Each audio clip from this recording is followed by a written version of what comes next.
ప్రభువైన యేసుక్రీస్తు నామంలో అందరికీ హృదయపూర్వక వందనములండి. యెషయా గ్రంథము 22వ అధ్యాయము. దర్శనపు లోయను గూర్చిన దేవోక్తి. ఏమి వచ్చి నీలోని వారందరూ మేడల మీదకెక్కియున్నారు. అల్లరితో నిండి కేకలు వేయు పురమా, ఉల్లాసముతో బొబ్బలు పెట్టు దుర్గమా, నీలో హతులైన వారు ఖడ్గము చేత హతము కాలేదు, యుద్ధములో వధింపబడలేదు. నీ అధిపతులందరూ కూడి పారిపోగా, విలుకాండ్ల చేత కొట్టబడకుండా పట్టబడిన వారైరి. మీలో దొరికిన వారందరూ పట్టబడి దూరమునకు పారిపోయిరి. నేను సంతాపము కలిగి ఏడ్చుచున్నాను, నాకు విముఖులై ఉండుడి. నా జనమునకు కలిగిన నాశనమును గూర్చి నన్ను ఓదార్చుటకు తీవ్రపడకుడి. దర్శనపు లోయలో సైన్యములకు అధిపతియు ప్రభువు నగు యెహోవా అల్లరి దినమొకటి నియమించియున్నాడు. ఓటమి, త్రొక్కుడు, కలవరము ఆయన కలుగజేయును. ఆయన ప్రాకారములను పడగొట్టగా కొండవైపు ధ్వని వినబడును. ఏలాము యోధులను, రథములను, రౌతులను సమకూర్చి అంబుల పొదిని వహించియున్నది. కీరు డాలు పై గవిసెన తీసెను. అందుచేత అందమైన నీ లోయల నిండా రథములున్నవి. గుర్రపు రౌతులు గవిని యొద్ద వ్యూహం ఏర్పరచుకొనుచున్నారు.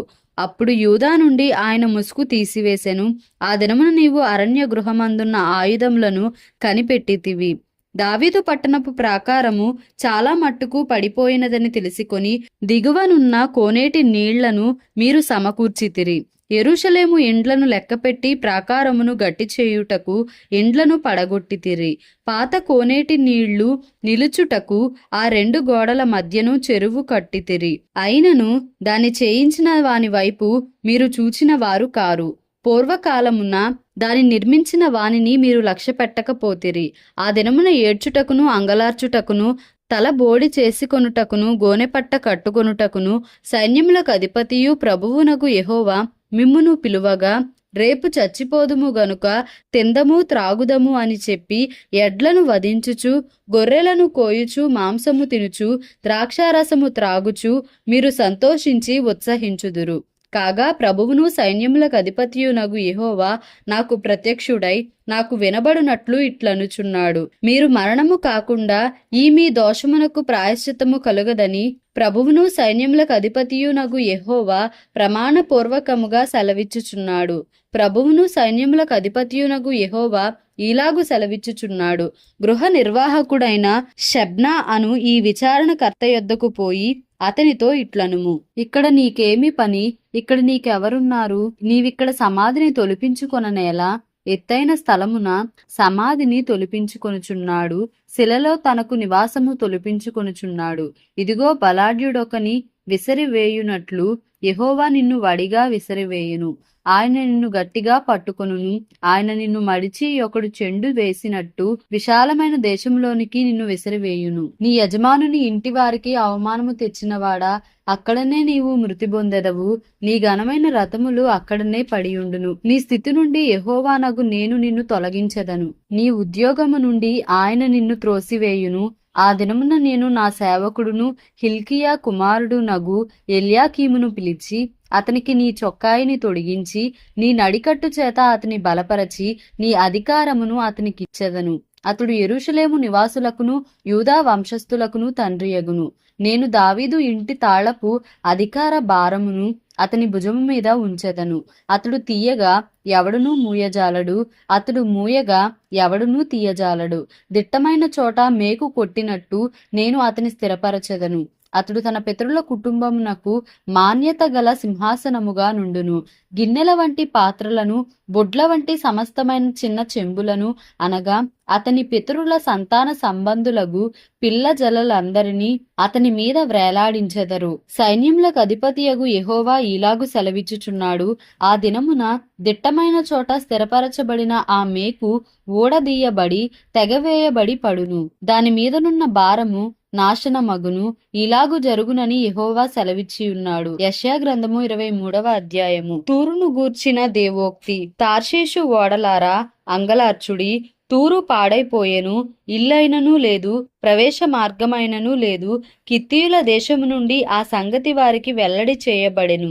సముద్ర తీర వాసులారా అంగలార్చుడి. సముద్రము దాటుచుండు సీదోను వర్తకులు తమ సరుకులతో నిన్ను నింపిరి.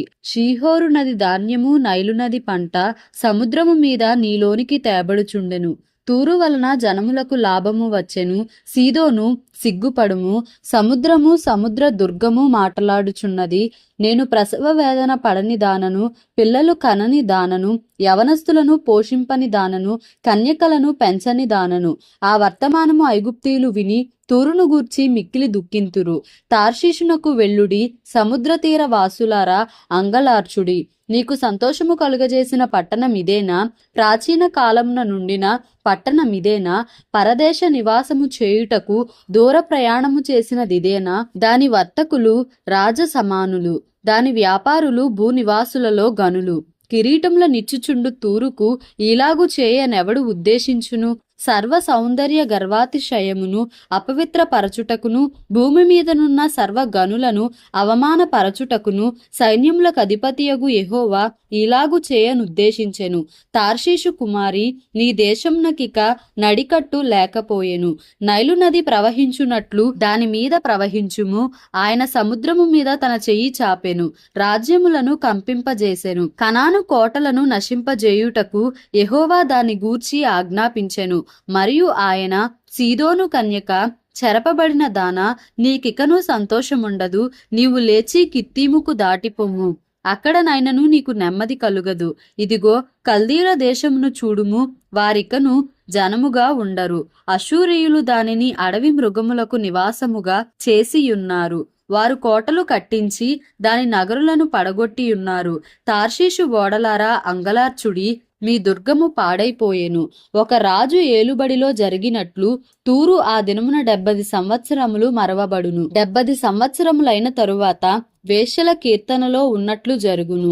ఏమనగా, మరవబడిన వేశ్య, సితారా తీసుకొని పట్టణంలో తిరుగులాడుము.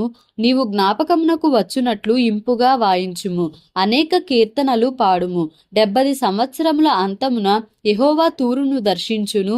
అది వేశ్య జీతమునకు మరలా భూమి మీదనున్న సమస్త లోక రాజ్యములతో వ్యభిచారము చేయును. వేశ్య జీతముగా ఉన్న దాని వర్తక లాభము యెహోవాకు ప్రతిష్ఠితమగును. అది కూర్చబడదు, ధననిధిలో వేయబడదు. యెహోవా సన్నిధిని నివసించు వారికి సంతుష్టి ఇచ్చు భోజనమునకును ప్రశస్త వస్త్రములకును ఆ పట్టణపు లాభము ఆధారముగా నుండును. యెషయా గ్రంథము 24వ అధ్యాయము. ఆలకించుడి, యెహోవా దేశమును వట్టిదిగా చేయుచున్నాడు. ఆయన దాని పాడుగా చేసి కల్లోలపరచుచున్నాడు. దాని నివాసులను చెదరగొట్టుచున్నాడు. ప్రజలకు కలిగినట్టు యాజకులకు కలుగును, దాసులకు కలిగినట్లు యజమానులకు కలుగును, దాసీలకు కలిగినట్లు వారి యజమానురాండ్రకు కలుగును. కొనువారికి కలిగినట్లు అమ్మువారికి కలుగును. అప్పిచ్చువారికి కలిగినట్లు అప్పు పుచ్చుకొను వారికి కలుగును. వడ్డీకిచ్చువారికి కలిగినట్లు వడ్డీకి తీసుకొను వారికి కలుగును. దేశము కేవలము వట్టిదిగా చేయబడును, అది కేవలము కొల్ల సొమ్మగును. యెహోవా ఇలాగు సెలవిచ్చి ఉన్నాడు, దేశము వ్యాకులము చేత వాడిపోవుచున్నది, లోకము దుఃఖము చేత క్షీణించిపోవుచున్నది. భూజనులలో గొప్పవారు క్షీణించిపోవుచున్నారు. లోక నివాసులు ధర్మశాసనములను అతిక్రమించియున్నారు. కట్టడను మార్చి నిత్య నిబంధనను మీరియున్నారు. దాని నివాసుల చేత లోకము అపవిత్రమాయెను. శాపము దేశమును నాశనము చేయుచున్నది. దాని నివాసులు శిక్షకు పాత్రులైరి. దేశ నివాసులు కాలిపోయిరి. శేషించిన మనుష్యులు కొద్దిగానే ఉన్నారు. క్రొత్త ద్రాక్షారసము అంగలార్చుచున్నది, ద్రాక్షావల్లి క్షీణించుచున్నది. సంతోష హృదయులందరూ నిట్టూర్పు విడుచుచున్నారు. తంబురల సంతోష నాదము నిలిచిపోయెను. ఉల్లసించు వారి ధ్వని మానిపోయెను. సితారాల ఇంపైన శబ్దము నిలిచిపోయెను. పాటలు పాడుచు మనుష్యులు ద్రాక్షారసము త్రాగరు. పానము చేయు వారికి మద్యము చేదాయెను. నిరాకారమైన పట్టణము నిర్మూలము చేయబడెను. ఎవడనూ ప్రవేశింపకుండా ప్రతి ఇల్లు మూయబడి ఉన్నది. ద్రాక్షారసము లేదని పొలములలో జనులు కేకలు వేయుచున్నారు. సంతోషమంతయు అస్తమించెను. దేశములో ఆనందము లేదు. పట్టణములో పాడు మాత్రము శేషించెను. గుమ్మములు విరుగగొట్టబడెను. ఒలివ చెట్టును దులుపునప్పుడును, ద్రాక్ష ఫలముల కోత తీరిన తరువాత పరిగె పండ్లను ఏరుకొనున్నప్పుడును జరుగునట్లుగా భూమి మధ్య జనములలో జరుగును. శేషించిన వారు బిగ్గరగా ఉత్సాహధ్వని చేయుదురు. యెహోవా మహాత్యమును బట్టి సముద్ర తీరమునున్న వారు కేకలు వేయుదురు. అందును బట్టి తూర్పు దిశనున్న వారలారా యెహోవాను గనపరచుడి. సముద్ర ద్వీపవాసులారా ఇశ్రాయేలు దేవుడైన యెహోవా నామమును గనపరచుడి. నీతిమంతునికి స్తోత్రమని బూదిగంతము నుండి సంగీతములు మనకు వినబడెను. అప్పుడు నేను, అయ్యో నాకు శ్రమ, నేను చెడిపోతిని, మోసము చేయువారు మోసము చేయువారు బహుగా మోసము చేయుదురు. భూనివాసి, నీ మీదికి భయము వచ్చెను, గుంటయు ఉరియు నీకు తటస్థించెను. తూములు పైకి తీయబడి ఉన్నవి, భూమి పునాదులు కంపించుచున్నవి.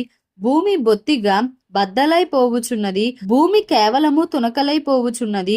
భూమి బహుగా దద్దరిల్లుచున్నది, భూమి మత్తుని వలె కేవలము తూలుచున్నది, పాకవలె ఇటు అటు ఊగుచున్నది. దాని అపరాధము దాని మీద భారముగా ఉన్నది, అది పడి ఇకను లేవదు.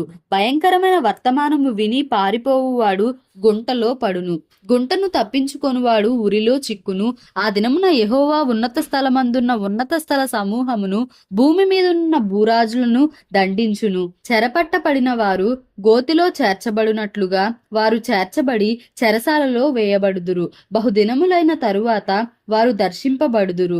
చంద్రుడు వెలవెలబోవును, సూర్యుని ముఖము మారును. సైన్యములకు అధిపతియగు యెహోవా సియోను కొండ మీదను యెరూషలేములోను రాజగును. పెద్దల ఎదుట ఆయన ప్రభావము కనబడును. దేవుడి పరిశుద్ధ వాక్యమును మన వినికిడిలో దీవించి ఆశీర్వదించునుగాక. Amen. Please like, share and subscribe for more videos.